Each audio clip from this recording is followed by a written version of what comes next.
In Sigmund Freud's work, the study of the human unconscious is not only a path to understanding our deepest desires, but also a key to deciphering the dynamics of narcissism. The home, in this context, is not just a physical space, but a reflection of the mind, a metaphor for the human psyche where the narcissist constructs their personal fortress.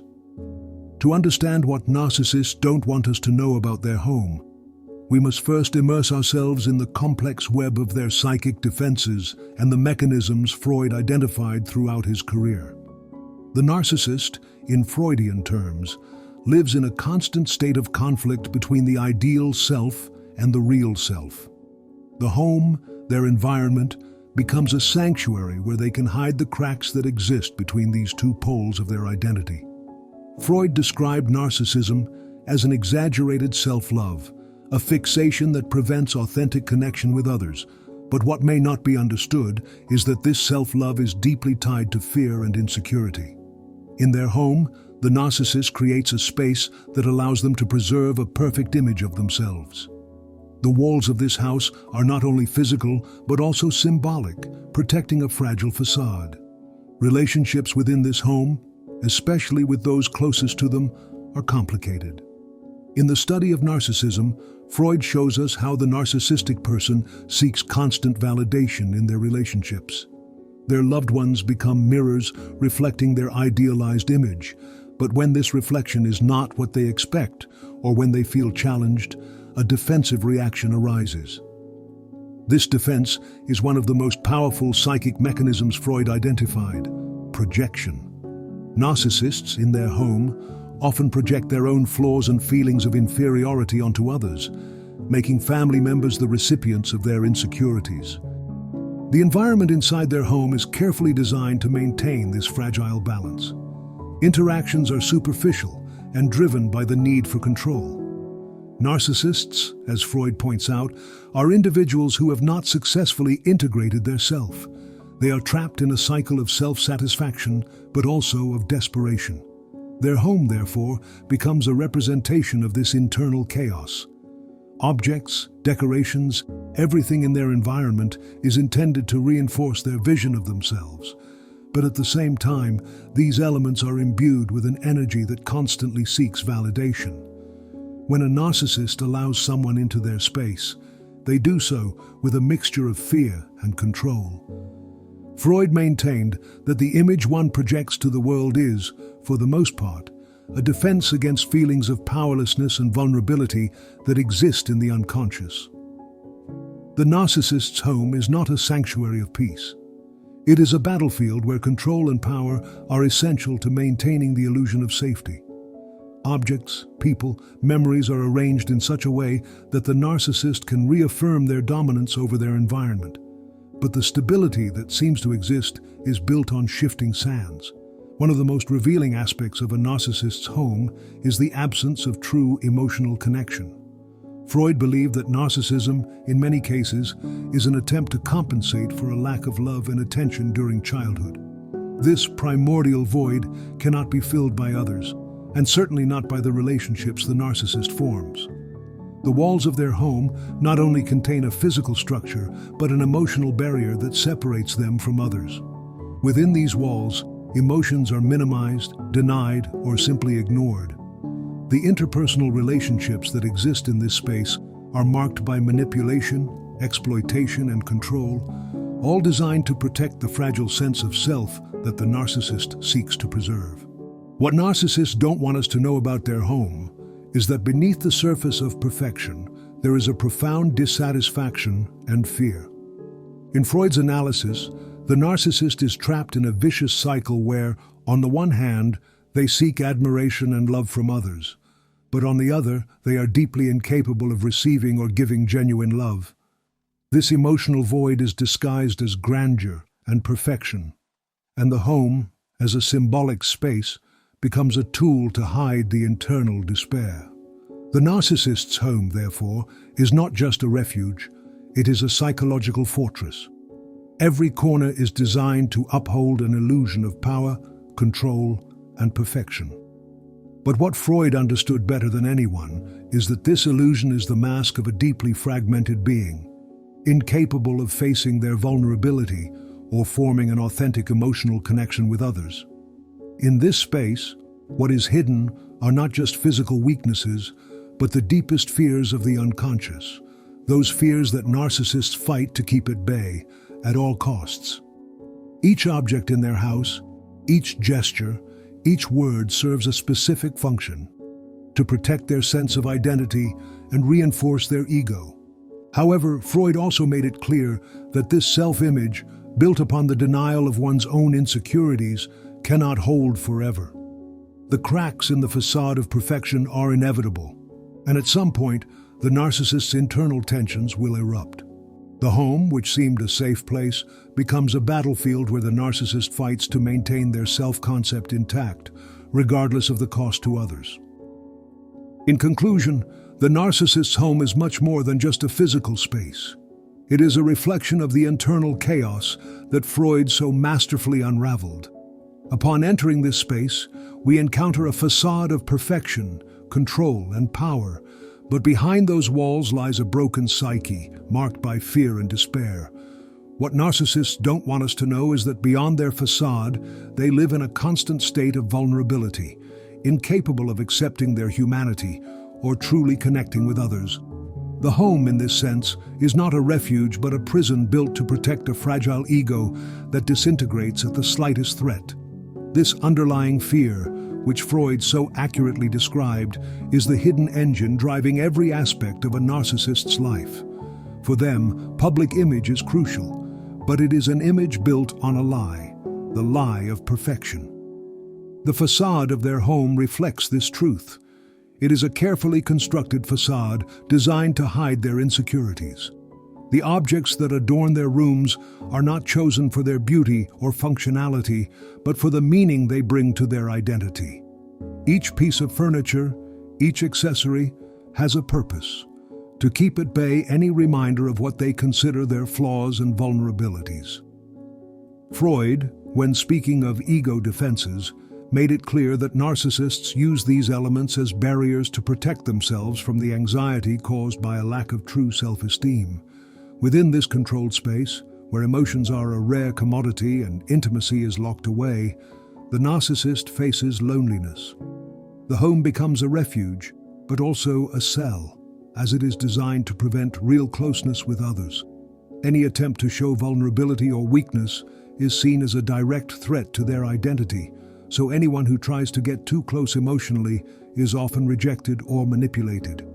The narcissist builds their relationships on their own terms, and in their home, interactions are meant to reinforce their vision of themselves, even if these interactions are devoid of authenticity. Love in the narcissist's life is transactional. What they give to receive something in return, whether it's admiration, respect, or simply validation of their importance. However, as Freud noted, the narcissist is trapped in a paradox.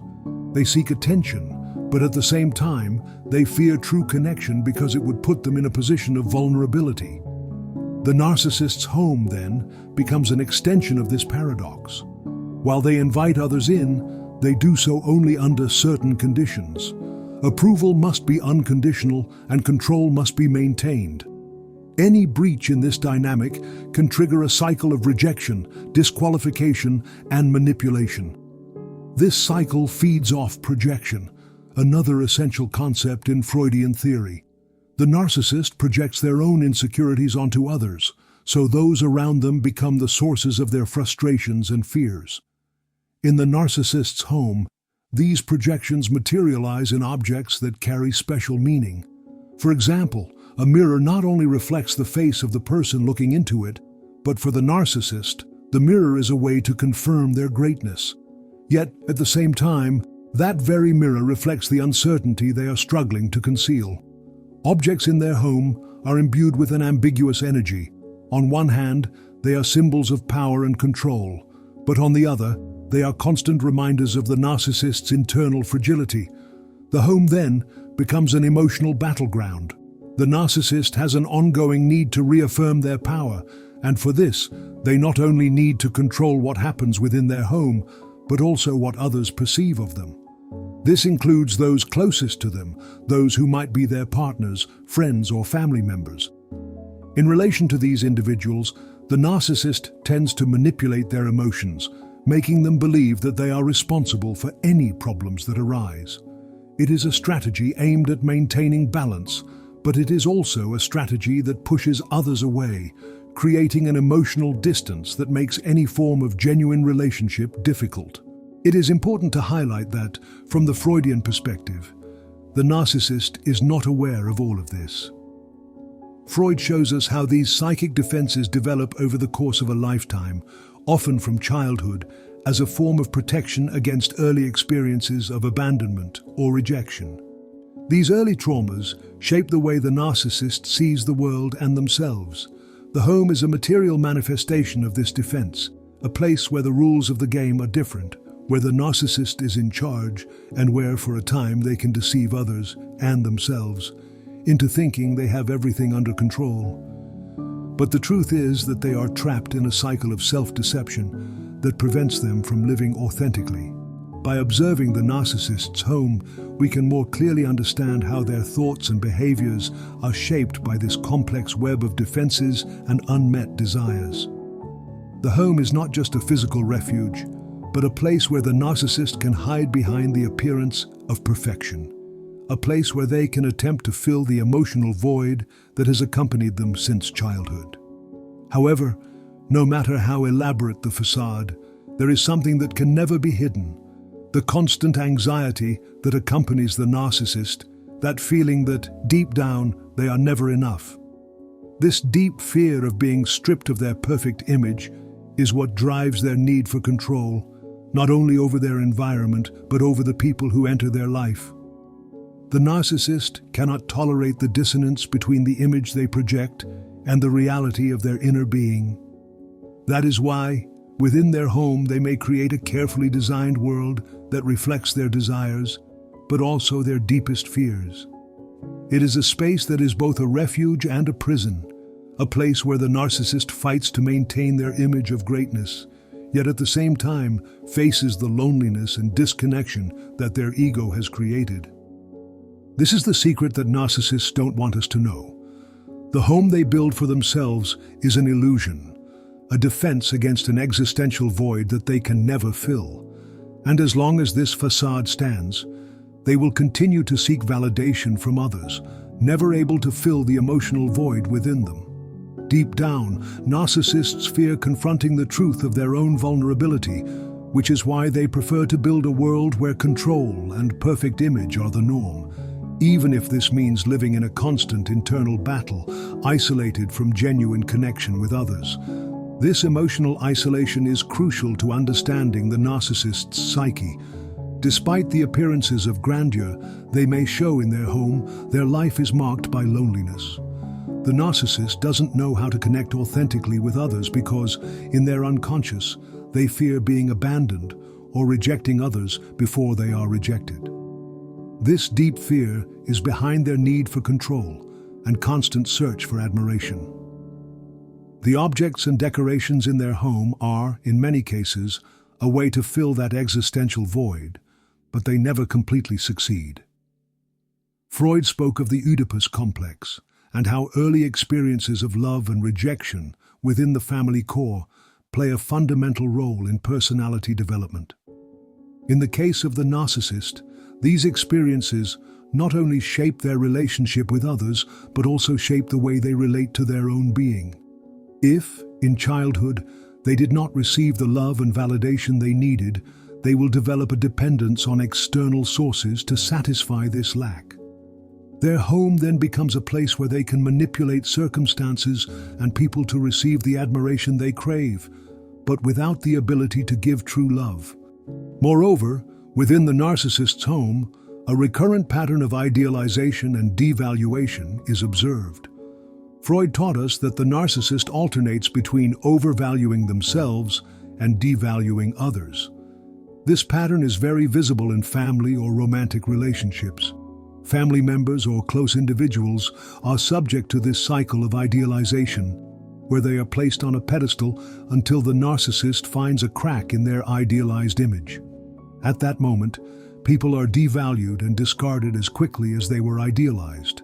The narcissist's home thus becomes a space of constant reinvention of reality. Everything must fit into their worldview. Everything must reflect perfection. Conversations in their home are rarely deep, as the narcissist fears that any exposed vulnerability or weakness could be used against them. Instead of facing their own emotions and problems, they prefer to project an impeccable image to the world, even if this means disconnecting from their own feelings. Within this environment, the objects in the house may have a meaning loaded with symbolism. The narcissist not only carefully chooses what surrounds them, but they do so with the goal of reaffirming their greatness.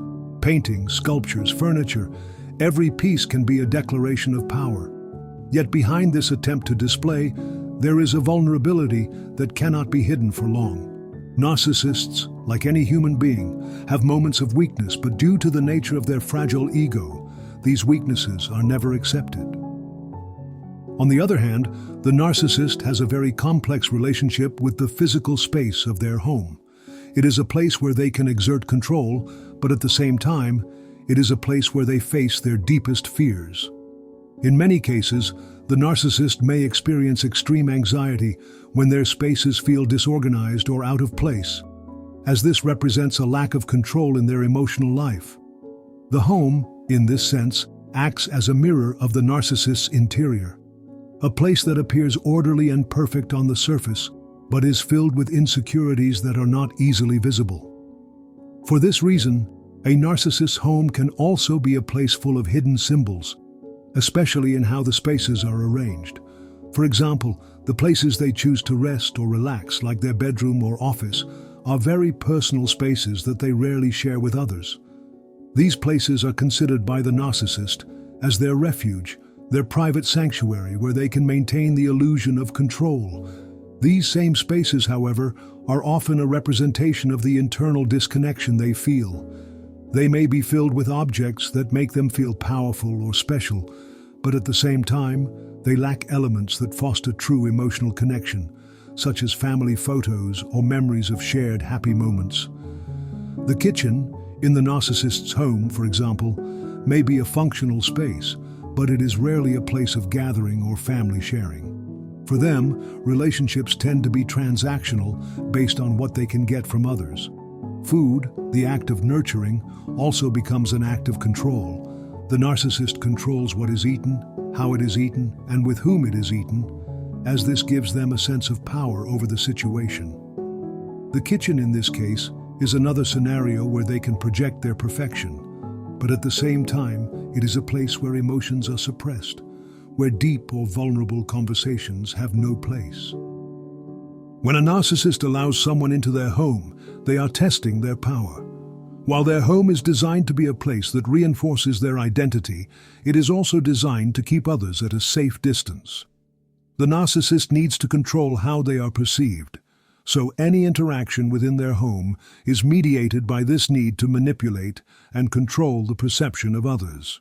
The authenticity of relationships, both inside and outside their home, is compromised by their fear of vulnerability.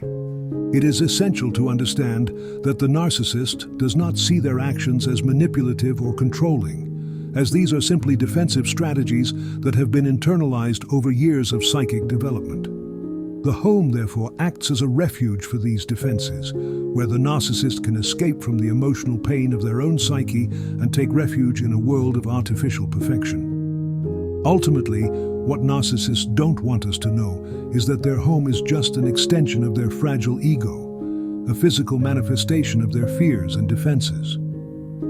Within those walls, what seems like a perfect home is actually a carefully controlled stage, designed to hide a much darker truth: the inability to connect authentically with others and the constant fear of being exposed for what they really are.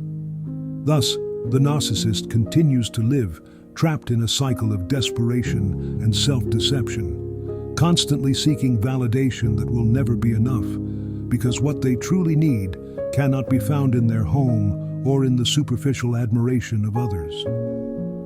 What narcissists don't want us to know is that their house, their carefully designed world, is just a facade hiding a deep and painful void. This void is not filled with objects, power, or control, but with a constant and desperate search for validation that is never enough. The narcissist's home, however perfect it may seem on the outside, is a space where their greatest insecurities take refuge. It is a place where real emotional connections are absent because the narcissist fears the vulnerability they imply. In the end, the narcissist is trapped in an endless cycle of self-deception, searching for something they cannot find in the outside world: peace and internal acceptance. This is where we can all learn something crucial. Narcissism is not just a matter of inflated ego, but a deeply rooted defense against emotional pain and insecurity. Understanding this dynamic can change the way we relate to others, help us detect toxic patterns in our own lives, and create healthier and more authentic relationships. If you are interested in this topic and want to keep discovering more about the complexities of the human psyche through the lens of Freud and other great thinkers, I invite you to subscribe to my channel. Here, we delve deeply into the human mind, unravel the mysteries of the unconscious, and address topics that will make you reflect deeply on your own life and the relationships you build. Comment, share your thoughts, and feel free to interact so we can reach more people and continue creating a space for learning and reflection. Your participation is key for us to keep growing and sharing this knowledge. I hope to see you in the next video.